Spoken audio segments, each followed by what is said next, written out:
பாமக நிறுவனர் ராமதாஸ் தலைமையில் ஆலோசனை கூட்டம் நடைபெறுகிறது. மேலும் விவரங்களை செய்தியாளர் ராஜசேகர் வழங்கிட கேட்கலாம். ராஜசேகர், வணக்கம். இந்த ஆலோசனை கூட்டத்தில் யாரெல்லாம் பங்கேற்றிருக்கிறார்கள்? மேலும் தகவல்களை சொல்லுங்க.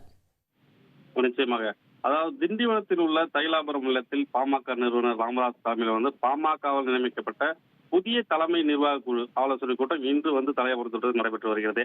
இந்த கூட்டத்தில் ஏற்கனவே பாத்தீங்கன்னா 18 தலைமை நிர்வாகிகள முன்னால் இருந்த பாமக செயலாளர் தலைவர் அன்புமணி ராமதாஸ், திலகபாமா, பாலு, வெங்கடேஸ்வரன், வடிவேல் ராவணன் உள்ளிட்ட நிர்வாகிகள் இருந்தாங்க.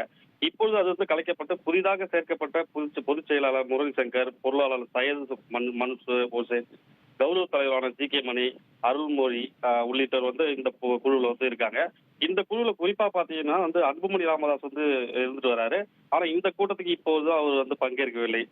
மேலும் பாத்தீங்கன்னா இந்த கூட்டத்துக்கு முன்னதாக கௌரவ தலைவர் ஜி.கே. மணி செய்தியாளர் தெரிவித்தாரு.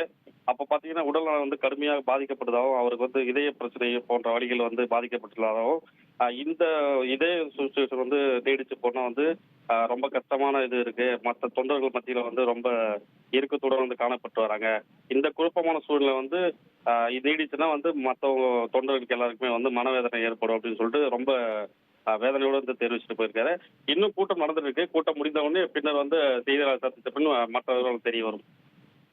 தகவல்களுக்கு நன்றி ராஜசேகர்.